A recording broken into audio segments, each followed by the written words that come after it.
यहाँ पर परमेश्वर कह रहे हैं कि तुम शांत हो जाओ और तुम जानो कि मैं ही परमेश्वर हूँ, मैं ही यहोवा हूँ। पर हम लोग ठीक से पढ़ेंगे कि ये चीज़ परमेश्वर क्यों करने के लिए हम लोग को बोल रहे हैं कि चुप होने के लिए। अगर हम लोग दूसरे क्रॉनिकल्स उसका 20 में अगर हम लोग पढ़ेंगे, मैं वचन को किसी को पढ़ने नहीं बोल रहा हूँ, लेकिन ये अगर मैं आप लोग को ये चीज़ बताने मांग रहा हूँ कि वहाँ पर क्या हुआ था। ठीक है, वहाँ पर एक राजा था और उसका पूरा राज्य को एक बड़ी सेना अटैक करने आ रहा था। ठीक है, विरोधी सेना, उसका जो सेना था नाश करने आ रहा था, और वो परमेश्वर के राज्य था। परमेश्वर के लोग उस राज्य में थे और वो राज्य, वहाँ के लोगों को एक दूसरा विरोधी सेना नष्ट करने आ रहा था। ठीक है, और वहाँ का जो एक राजा था जिसका नाम था यहोशाफात, वो राजा वो सुन के थोड़ा घबरा गया कि मेरा जो विरोधी है वो कितना ज़्यादा ताकतवर है, वो लोग कितना ज़्यादा लोग हैं। अगर वो लोग हमें अटैक किया, हम लोग कुछ भी नहीं है, हम लोग हो सकते हैं, मतलब चलित भाषा में बोलते पिद्दी है हम लोग, तो उसके सामने हम लोग क्या कर सकते हैं। वो इतना बड़ा चौड़ा लोग है, इतना ताकतवर लोग है, इतना अच्छा उन लोग के पास ढाल तलवार है, लेकिन हमारे पास तो उतना कुछ नहीं है जितना उन लोगों के पास है।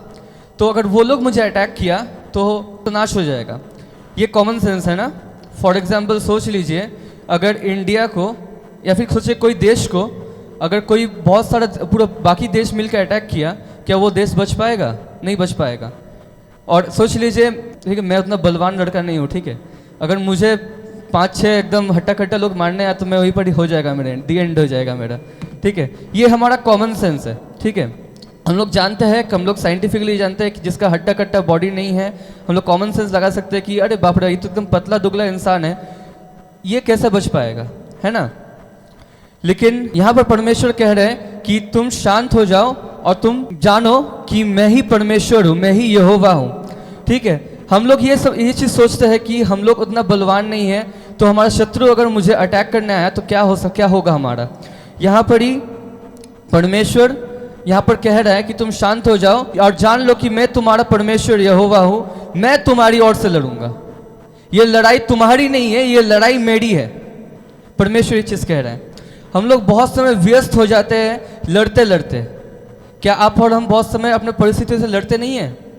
हम लोग लड़ते हैं। हम लोग बहुत समय सोचते हैं कि क्या होगा, मेरे पास तो नौकरी नहीं है, मेरे पास तो घर में चलाने के लिए कुछ भी नहीं है, लेकिन क्या होगा मेरे साथ, मैं तो पूरा विनष्ट हो जाऊंगा मैं। लेकिन यहाँ पर परमेश्वर कह रहे हैं कि तुम शांत हो जाओ और जान लो कि मैं परमेश्वर यहोवा हूँ। हो सकता है आप बीमार हो और डॉक्टर ने कह दिया है कि ये बीमारी आपको मृत्यु तक लेके जाएगा, कोई आशा नहीं है, लेकिन परमेश्वर कह रहे हैं कि तुम शांत हो जाओ और जान लो कि मैं ही यहोवा परमेश्वर हूँ। मेरा परमेश्वर कभी भी नहीं बदलता है। यहाँ पर बाइबल कहता है कि उसने ये चीज़ पर विश्वास किया, इसने ये चीज़ पर विश्वास किया और उसने एक काम किया। आपको पता है वो क्या किया? वो राजा ने आराधना करना शुरू किया। हालेलुया। वो राजा ने आराधना करना शुरू किया। पता है, हम लोग बहुत समय ऐसा हो जाते हैं हम लोग कि हम लोग प्रभु के पास तो आते हैं, लेकिन हम लोग बहुत ज़्यादा दुख के साथ आते हैं बहुत समय कि प्रभु मेरा क्या हो जाएगा, प्रभु आप तो सब कुछ जानते हैं प्रभु, लेकिन क्या हो जाएगा मेरा, अगर ये चीज़ अगर ये हो गया तो, या फिर अगर मैं मर गया तो क्या होगा। और हम लोग बहुत समय चिंतित हो जाते हैं, बहुत सारे नेगेटिव थॉट्स हम लोग जान लेते हैं। लेकिन यहाँ पे प्रभु बोल रहे हैं कि तुम वो सब चिंताओं को हटा दो, लेकिन सिर्फ और सिर्फ आराधना करो, सिर्फ और सिर्फ चिल्ला कर आराधना करो। और बाइबल कहता है कि उसने ये चीज़ किया और उसका राज्य को वो सेना हरा नहीं सका, लेकिन वो सेना खुद हार गया, क्योंकि हमारा विश्वास है परमेश्वर यहोवा प्रभु यीशु मसीह पर। हालेलुया। वचन कहता है कि जिन्होंने भी उसके और दृष्टि किया उसका मुंह कभी भी काला नहीं हो पाया है। मेरा मदद, आपका मदद प्रभु यीशु मसीह के ओर से आता है। आपको और मुझे कभी कभी शांत रहना चाहिए, थोड़ा सा शांत। बहुत समय हम लोग का बहुत सारी चिंता आ जाती है कि क्या होगा नहीं होगा, थोड़ा शांत हो जाइए। वचन कहता है कि अपने दरवाज़ों को, खिड़की दरवाज़ों को बंद करो और शांत होकर प्रार्थना करो। यानी कि हर एक चिंताओं को, हर एक सोचों को शांत कर दीजिए कि हट जाओ, हट जाने बोलिए सोच को, ऐसे लीजिए ऐसे हटा दीजिए। पसीना मुझसे है ना, ऐसे लीजिए ऐसे हटा दीजिए सोच को, क्योंकि हमारा सोच बोलता है कि हमारी मदद परमेश्वर की ओर से नहीं आएगी, लेकिन हमारा ये विश्वास है क्योंकि वचन कहता है कि परमेश्वर की ओर से मेरी मदद आएगी तो आएगी ही। हालेलुया। कल एक भाई ने मुझे एक्चुअली रात को कॉल किया था, तो वो ये चीज़ बोल रहे थे हमको। एक्चुअली वो जस्ट विश्वास करना शुरू किया, वो भी कोई कलिसिया से नहीं जाते, लेकिन वो ऑनलाइन जैसे कि यूट्यूब में बहुत के प्रचार छोड़ते हैं ना, तो उसी से वो विश्वास करना शुरू किए।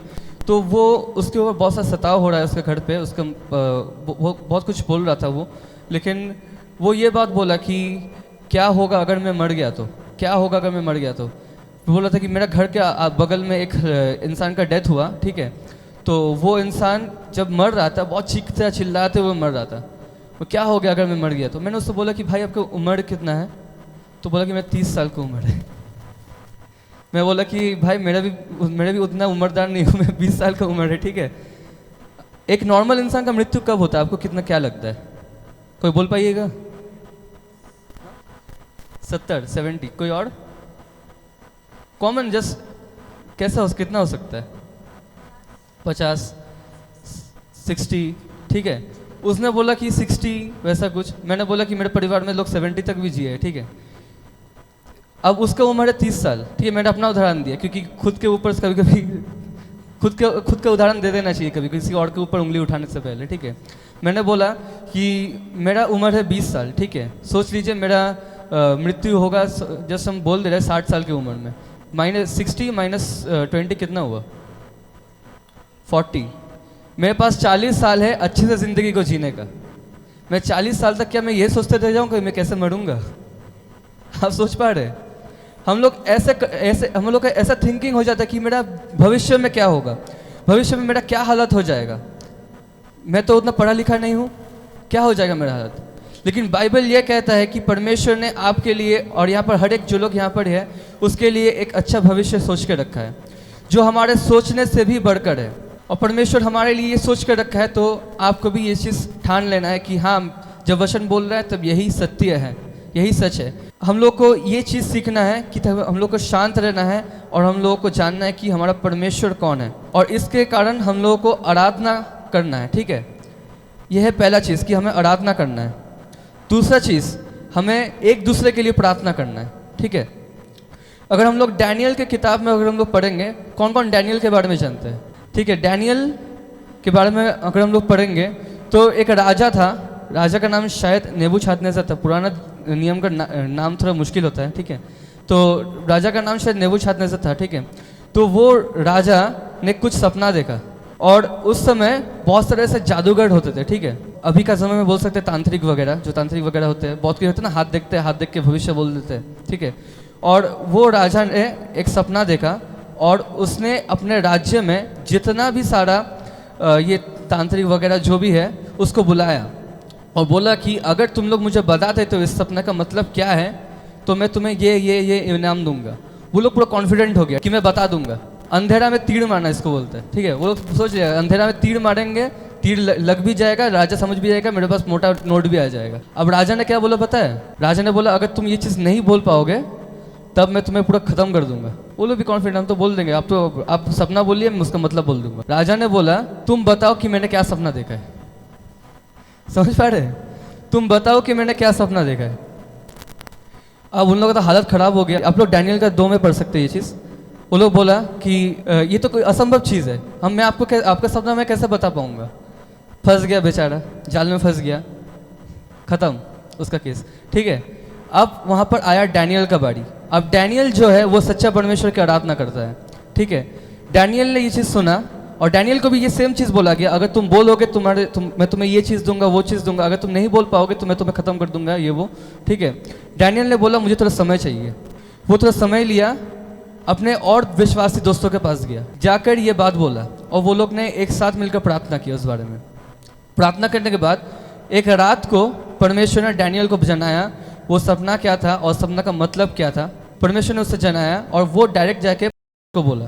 डैनियल का भरोसा परमेश्वर के ऊपर था, लेकिन उसने एक चीज़ किया, वो है प्रार्थना करना।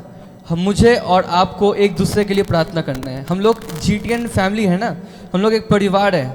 आप अपना प्रार्थना रिक्वेस्ट हमें शेयर कीजिएगा, मैं अपना प्रार्थना रिक्वेस्ट आपको शेयर करूंगा, ताकि हम लोग एक साथ मिलकर इस विषय के लिए हम लोग प्रार्थना कर सकें। मैं एक जन को बोल रहा था कि आपका परिवार में ऐसा कुछ हो गया, आपने क्यों हमें प्रार्थना करने के लिए नहीं बोला। आप क्यों प्रार्थना का रिक्वेस्ट नहीं दिया? हम लोग तो आपके लिए हर रोज़ प्रार्थना करते हैं। क्यों? क्योंकि एक साथ आकर प्रार्थना करना बहुत ज़्यादा नेसेसरी है, बहुत ज़्यादा ज़रूरी है। जो बंधन अकेले घर में नहीं टूटता है, वो एक साथ प्रार्थना में टूटता है। हालेलुया। इसीलिए कल रात को हम लोग होल नाइट प्रार्थना कर रहे हैं, ताकि जितना भी बंधन है टूट जाए यीशु मसीह के नाम से। आपको विश्वास करके एक साथ आना है, क्योंकि देखिए, अगर डैनियल का भरोसा परमेश्वर के ऊपर नहीं रहता, ठीक है, अगर वो भी कोई जादू टोना वाना करने वाला इंसान होता, उसका भी वहाँ पर ही खत्म हो जाता। लेकिन डैनियल का भरोसा था परमेश्वर पर। वो घबरा नहीं गया कि क्या होगा, मेरा नहीं होगा, अब तो राजा ने बोल दिया, राजा तो मुझे ऐसे ही काट के उड़ा देगा। नहीं, वो जानता था मेरा परमेश्वर कौन है। और क्योंकि वो जानता था, उसके जीवन में इतना अलौकिक काम हुआ। आज हम लोग पढ़ते हैं, डैनियल को शेर का गुफा में फेंक दिया गया, शेर उसको खा नहीं पाया, वो शेर को अपना तकिया बना के सो गया। आप समझ पा रहे हैं? हम लोग का भी परिस्थिति वैसा ही होगा कि शेर आएगा हमने खाने के लिए, हम लोग बोलेंगे शेर सो जा, हम तेरे ऊपर सो जा रहे। समझ पा रहे? आपको कोई भी परिस्थिति से डरना नहीं है, आपको बस धन्यवाद करते रहना है, आपको बस आराधना करते रहना है, आपको मुझे और आपको प्रशंसा करते रहना है। हम लोग कोई भी नेगेटिव चीज़ ना सोचे कि क्या होगा नहीं होगा, लेकिन हम लोग परमेश्वर के नाम को लेकर हर एक चीज़ में आगे जाए। हम लोग खुद हमें बहुत समय लड़ने का कोशिश करते हैं अपने परिस्थितियों से, लेकिन मुझे और आपको लड़ना नहीं है, मुझे और आपको शांत रहना है और आराधना करना है, क्योंकि वो परमेश्वर हमारी ओर से लड़ेगा। एक जगह वचन कहता है कि वो परमेश्वर हमारे आगे आगे चलता है, ठीक है। अब आगे जो कुछ भी अटैक करे, जो भी बाण मारे, जो कुछ करे, मुझे क्या फ़र्क पड़ता है? मेरा तो परमेश्वर मेरे आगे खड़ा हुआ है। अगर परमेश्वर मेरे आगे खड़ा है तो कौन मेरे विरोध में खड़ा हो सकता है? नाश हो जाएगा वो, ट्रस्ट में मैं बोल रहा हूँ। एक और चीज़, आपका और मेरा जो एटीट्यूड है, ठीक है, एटीट्यूड में समझते हैं, मतलब हम लोग का जो चरित्र है वो बहुत ज़्यादा ठीक करने का ज़रूरत है, क्योंकि हम लोग विश्वासी हैं, हम लोग बाकियों के तरह नहीं हैं, ठीक है। आप किसी बाकी के पास जाइए, 2-4 गाली दीजिए या फिर 2-4 मारिए, ठीक है, वो आपका पूरा भाड़ा बजा देगा, ठीक है। लेकिन एक विश्वासी को अगर आप गाली दीजिएगा, वो शांत रहेगा, और शांत रहकर वो शांति से उस चीज़ को निपटाने का कोशिश करेगा। हमें इस जगत का नमक बनना है, और हमें एक स्वादिष्ट नमक बनना है, जिस नमक में टेस्ट हो। आपको पता है, आप लोगों का और मेरा बहुत, मुझे ये देख के बोल देता है कि मेरा दिमाग में क्या चल रहा है, ठीक है, क्योंकि आँख के नीचे अगर आंसू रहा तो इसका मतलब ये नहीं कि वो बहुत ज़्यादा खुशी है, देख के समझ में आ जाता है। अगर हम लोग का आँख में आंसू भी नहीं रहा, हम लोग मुँह में हंसी भी रहा ना, लेकिन अंदर में दुख है, तो वो कोई भी देख के बता देगा, जिसका दिमाग है वो देख के बता देगा कि एक्चुअली वो चीज़ क्या है, क्या एक्चुअली वो खुश है या फिर दुख है। अपने अंदर प्रभु का आनंद को रखिए, प्रभु का आनंद को आपके बल होने दीजिए, ताकि कोई भी परिस्थिति आए आपका वो खराब परिस्थिति दिखे ही ना, आपको सिर्फ दिखे कि विजय है मेरे लिए, क्योंकि प्रभु यीशु मसीह सामने खड़ा है। और आप आनंदित होकर आराधना कीजिए, कुड़कुड़ाते हुए नहीं, ठीक है।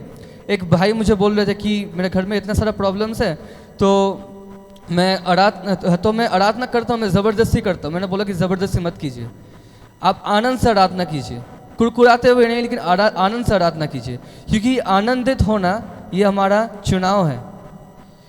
पता है, हमारा परिस्थिति हमारा आनंद को चुरा नहीं सकता है, लेकिन ये हमारा चुनाव है कि हम लोग आनंदित होंगे या फिर हम लोग दुख में, तकलीफ में रहेंगे, ठीक है। क्योंकि प्रभु यीशु मसीह ने ऑलरेडी हमारे लिए क्रूस पे अपना जान को दे दिया है, अपना जीवन दे दिया है। अब यही हमारा आनंद का शुरुआत है, और यही हमारा आनंद का पूरा अंत है, पूरा सब कुछ। दूसरा चीज़, आनंद मतलब हंसी मजाक नहीं, ठीक है। हम लोग बहुत समय सोचते हैं कि हम लोग आनंदित कैसे दिखाएं, हम लोग एक दूसरे के पास जाके ही हा हा हा हा शुरू कर देंगे। नहीं, वो आनंद नहीं है। आपको पता है, अगर आप कलीसिया में आ रहे हो और आपको ये ही हा हा हो रहा है, तो एक्चुअली वो पाप हो रहा है। ट्रस्ट मी, वो पाप हो रहा है, क्योंकि आप प्रभु की उपस्थिति को ठट्टे में, हंसी मजाक में उड़ा रहे हो। लेकिन आनंद मतलब कि जब आप कोई भी परिस्थिति में हो, आप जानो कि परमेश्वर कंट्रोल में है। हालेलुया। परमेश्वर जानता है आप कौन परिस्थिति में हो, परमेश्वर निकालने का भी ताकत रखता है। यही है आनंद। आपका मुंह में ऐसा एक हंसी रहेगा जो मतलब ही हा वाला हंसी नहीं, लेकिन एक आनंद वाला हंसी। तो हमें कुछ चीज़ ध्यान में रखना है कि हमें डेली आराधना करना है, डेली हमें चुनना है कि हम लोग आराधना करेंगे। डेली बहुत सारे चीज़ों को हमें दिमाग से हटाकर हम लोग आराधना का चुनना है। दूसरा चीज़, हमें एक साथ आकर प्रार्थना करना है, कलीसिया में हो या फिर अगर आपके किसी के भी कोई घर में परेशानी है तो फिर हम लोग भी जा सकते हैं, आपके लिए प्रार्थना कर सकते हैं। एक दूसरे के लिए आप लोग प्रार्थना कीजिए। ग्रुप में प्रेयर रिक्वेस्ट आते हैं, जो ग्रुप में जुड़े हुए हैं आप लोग हर एक के लिए प्रार्थना कीजिए, क्योंकि ये परिवार है और ये परिवार चलता है सिर्फ प्रार्थना से।